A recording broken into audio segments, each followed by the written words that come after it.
Party के वरिष्ठ नेता और राज्यसभा के सांसद सम्माननीय प्रभात झा जी, जो हमारे पार्टी के राष्ट्रीय उपाध्यक्ष भी हैं, हम सबके बहुत ही सम्माननीय जिनको हमने बचपन से जनता का नेतृत्व करते हुए देखा और हमारे पार्टी में जिन्होंने एक अपना विशेष स्थान पाया है, ऐसे श्री हुकुमदेव नारायण यादव जी, जो भारत सरकार में मंत्री भी रहे, पद्म भूषण से विभूषित, हमारे अखिल भारतीय मिथिला संघ के अध्यक्ष श्री विजय चंद्र जी, हमारे सुधीर कुमार मिश्रा जी, जो सीईओ हैं ब्रह्मोस के, हमारे दिल्ली के प्रदेश के अध्यक्ष श्री मनोज तिवारी जी और हमारे गोपाल ठाकुर जी, जो दरभंगा के सांसद हैं और आप सबके लोकप्रिय नेतृत्व करने वाले ऐसे हमारे साथी, सम्मानित मंच और यहाँ उपस्थित अखिल भारतीय मिथिला संघ के सभी वरिष्ठ सज्जनवृंद, माताएं, बहनें, बुजुर्ग, नौजवान साथी और मीडिया के भी मेरे साथी, प्रिंट मीडिया और इलेक्ट्रॉनिक मीडिया के साथी, मुझे आज जब यहाँ आने का सौभाग्य मिला है तो सबसे पहले तो मैं महान कवि विद्यापति जी को अपनी श्रद्धांजलि देता हूँ और करतब नमन करता हूँ कि ऐसे पुण्य भूमि, पवित्र भूमि कि हमारे सभी सदस्यगण का सज्जनवृंद के दर्शन करने का मौका मिला। आप सबका दोनों हाथ जोड़ करके बहुत बहुत धन्यवाद। मैं मैथिली बोल तो नहीं पाता हूं, लेकिन समझने में मुझे कोई दिक्कत नहीं, इसलिए आपके सारी बातें मैंने समझी, जानी और उसको आगे बढ़ाने का भी हम प्रयास करें। मिथिला से मेरा भावनात्मक रिश्ता है और ये रिश्ता मैं शब्दों में बयान नहीं कर सकता, क्योंकि शब्दों में बयान करने में भावनाओं को बयान करना बड़ा कठिन होता है। लेकिन जब मैं मिथिला की बात करता हूं तो वह पावन भूमि जहां राजा निमि के पुत्र राजा मिथि ने मिथिला बसाया, और जब हम मिथिला की बात करें तो हम राजा जनक को और महान पुत्री हम माता जानकी देवी को बिना नमन किए आगे बढ़ नहीं सकते, इनकी मैं नमन करता हूं। जब मैं भावनात्मक बात कहता हूं तो मिथिला को जब मैं याद करता हूं तो मिथिला के साथ साथ विद्वता का मेरे दिमाग में एक विशेष प्रदर्शन है। और ये मैं कहने के लिए नहीं कह रहा हूं, बचपन की छाप बहुत गहरी होती है। जहां मैं पैदा हुआ, जहां मैं बढ़ा, जिस विश्वविद्यालय में बढ़ा, वहां मैं प्रोफेसर्स क्वार्टर्स में रहता था, जो एक के बाद एक प्रोफेसर्स के क्वार्टर थे। जिन लोगों ने पटना यूनिवर्सिटी को देखा होगा तो वो मेरी छाप इसलिए पड़ी कि मैं आपको बताना चाहता हूं।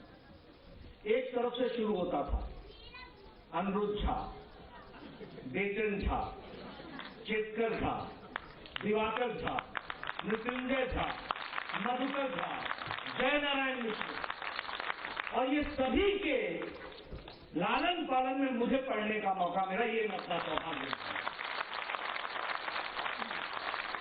इसलिए कहने के लिए नहीं कह रहा हूं मैं, ये बचपन में ही मेरे को एक विद्वता का, अब अरुण झा यहां हमारे मित्र बैठे, हमारे से 1 साल सीनियर हुआ करते, आज सीनियर आईएएस ऑफिसर ब्यूरोक्रेसी में यहां भारत सरकार में। हम दोनों वाद विवाद के कॉम्पेनियन थे। हम दोनों एक साथ अपने कॉलेज को रिप्रेजेंट करने के लिए वाद विवाद में जाया करते थे, और वो एक ग्रुप हुआ करता था जिसमें हम लोग रविशंकर प्रसाद होते थे, अरुण झा होते थे, मैं होता था। तो हम लोग पटना यूनिवर्सिटी को रिप्रेजेंट करने जाते थे और जहां भी जाते थे विजयी होकर के आते थे। ये हम इसलिए मेरा अब जब मिथिला की शादी को मैं वर्णन करूं तो क्योंकि मुझे बहुत से अपने मित्रों की शादियों में जाने का मौका मिला, बाराती बनने का मौका मिला। अब मिथिला की शादी में अगर आप बाराती बने तो वो कुछ विशेष ही होता है।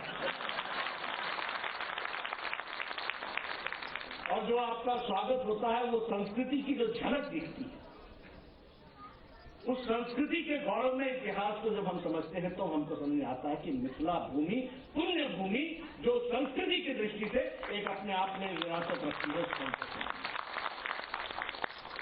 और इसलिए जब मैं ये सारी बातें कहता हूं तो वह उस भूमि की संस्कृति, अभी चर्चा चल रही थी और उसमें कहा गया कि इतने लाख मैथिली हैं, मिथिला के रहने वाले हैं इतने लाख। ये सर गिनने से बात नहीं होगी, ये सर के साथ क्वालिटी भी बहुत है, ये भी हमको ध्यान में रखना चाहिए। यह भी हमारा लक्ष्य है। इसलिए मिथिला का प्रतिनिधित्व में सिर्फ नंबर ही नहीं है, संख्या ही नहीं है, संख्या के साथ साथ नेतृत्व करने की into the power of many ये ताकत भी है। इसको हमको समझना है। अकेला मिथिला का व्यक्ति अकेला नहीं है, वह समाज के वातावरण को इधर से उधर बदलने की ताकत रखता है, ये भी हमको समझना है। तो ऐसे काम से जब अब मैं विजय जी को बहुत धन्यवाद देता हूं कि उन्होंने मुझे ये मौका दिया आने का। मैं प्रभात जी का विशेष करके धन्यवादी हूं। पिछली बार मुझे आना था, मैं नहीं आ पाया, मैं लेट हो गया था, रात के 11 बज गए थे, इसलिए मैं शामिल नहीं हो पाया था। लेकिन इस बार जब विजय जी ने मुझसे कहा तो मैंने कहा मैं जरूर आऊंगा और आप सबके दर्शन करूंगा और आप सबके बातों को सुनूंगा भी और ध्यान में भी रखूंगा। जहां तक हमारे राजनीतिक जीवन के सवाल है या राजनीतिक दृष्टि का सवाल है, चाहे वो अटल बिहारी वाजपेयी जी हो, चाहे वो नरेंद्र मोदी जी हो, सबके विचार और नेतृत्व में एक बात थी और है कि विविधता में एकता लाने में सबको साथ जोड़ करके चलना, सबका साथ, सबका विकास, सबका विश्वास। और इसीलिए जो हुकुमदेव नारायण जी ने कहा सर्वग्राही सर्वस्पर्शी, जो प्रभात जी ने कहा कि प्रेम, ये सब मिथिला में इमेंस है। मुझे कई बार दिखता है तो मैं कहता हूं कि there is a unique warmth in Mithila, unique warmth, एक गर्म ज्योति है, एक सम्मान है, एक प्यार है, सबको ग्राह्य करने वाला, सबको स्पर्श करने वाला, ऐसी संस्कृति को मिथिला की है जिसको हमको संभाल कर संजो कर रखना है। अटल जी ने अष्टम सूची में मैथिली को डालने का अपना काम किया था। आज हम सब लोग अटल जी को याद करते हैं। और हमारे प्रधानमंत्री जी ने जहां मखान को अनुसंधान केंद्र के रूप में स्थापित करने की बात कही, वही हमारे कुनौर धाम का जो हमारा प्राकट्य स्थल है, उसको आगे बढ़ाने का, विकसित करने का भारत सरकार का लक्ष्य है। इसको हमको समझना चाहिए, इसको हम पूरा करें। मैं जो बात विजय जी ने कही है, अब मैं जब बात करता हूं तो मिथिला की बात करें और मखान की बात ना हो, पान की बात ना हो, माछ की बात ना हो, दही चूड़ा की बात ना हो, तब तक पूरा होता नहीं। ये विशेष चीजें हैं, मतलब इसको मैं फिर कहता हूं कि इसको शब्दों में नहीं बयां किया जा सकता, इसको जिया जाता है, जिया जाता है। और ये जीना जो है ये मिथिला में हमको सीखना चाहिए, ये हमको ध्यान रखना। मैं आप सबसे एक निवेदन, मुझे इस बात का बड़ी खुशी है कि आप सबने अपना संस्कृति को संजो के रखा और हम भी मिथिला को क्षेत्रीय भाषा नहीं मानते। हम हमेशा कहते हैं भारतीय भाषा, ये भारतीय भाषा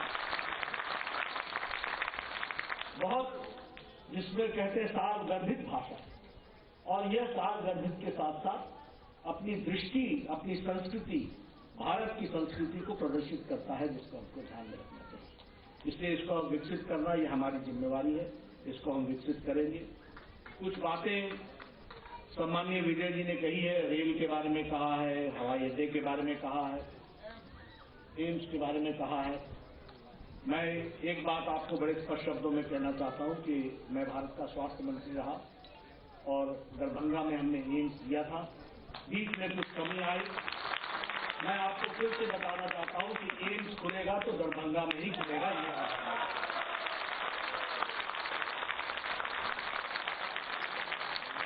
और मैंने नीतीश कुमार जी से बात की है। अभी पिछले महीने मैं पटना गया था तो मैंने नीतीश कुमार जी से बात की थी और मैंने कहा था कि वो जो दरभंगा पैलेस है उसको छोड़ करके उसके साइड में जो जमीन है उसको हम एलिवेट करेंगे, नए डिजाइन से बनाएंगे, लेकिन नया एम्स बनाएंगे और पूरा एम्स बनाएंगे, ये हम आपको। उसी तरीके से हवाई अड्डे का सवाल है, वो बहुत तीव्र गति पर है, उसके फाइनल उसकी सारी औपचारिकताएं पूरी हो गई हैं और वहां भी उड़ान जल्दी भरी जाएगी और वह भी काम तीव्र गति से होगा। जो आपने रेल मंत्रालय से संबंधित बातें कही हैं उसको मैं पीयूष गोयल जी से जरूर रखूंगा और उनसे बातचीत करके गोपाल जी को साथ लेकर के, मनोज जी को साथ लेकर के, प्रभात जी को साथ लेकर के, उसको भी प्रभात जी के साथ चल करके उसको भी हम पूरा करेंगे, ये हम आपका कहना चाहते हैं।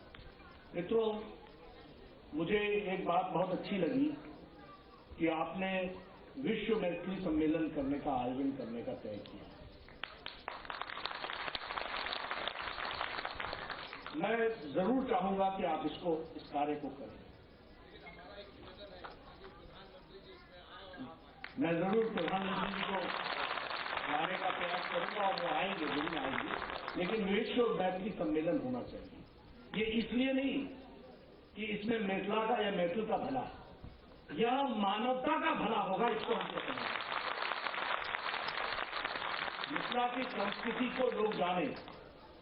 आज मुझे इस बात की भी बड़ी खुशी है कि जब मिथिला पेंटिंग की हम बात करते हैं तो ये मिथिला पेंटिंग सिर्फ मिथिला की पेंटिंग नहीं है, उसका उद्गम स्थान है, लेकिन मिथिला पेंटिंग इंटरनेशनल पेंटिंग बन गई है, ये भी हमको जानते हैं। गोदावरी देवी को पद्मश्री देकर के आदरणीय मोदी जी ने इस बात को प्रदर्शित किया है कि किस तरीके से हम लोगों ने अपनी संस्कृति को संजो करके आगे बढ़ाने का प्रयास किया। इसलिए और मैं कई बार अपने प्रभात जी से जब मिलता हूं तो कहता हूं ठीक छिए ना, ठीक छिए। तो हमें मैथिली मैं कह सकता हूं कि बोलने तो नहीं आती है, लेकिन समझता पूरा हूं, ये मैं आपको पूरा विश्वास है। इसलिए आप सबके बीच में आने का मुझे सौभाग्य मिला।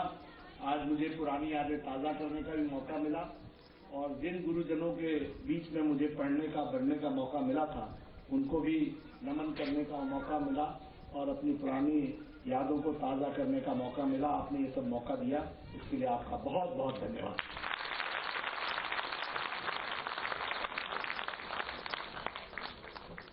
बहुत बहुत धन्यवाद सर।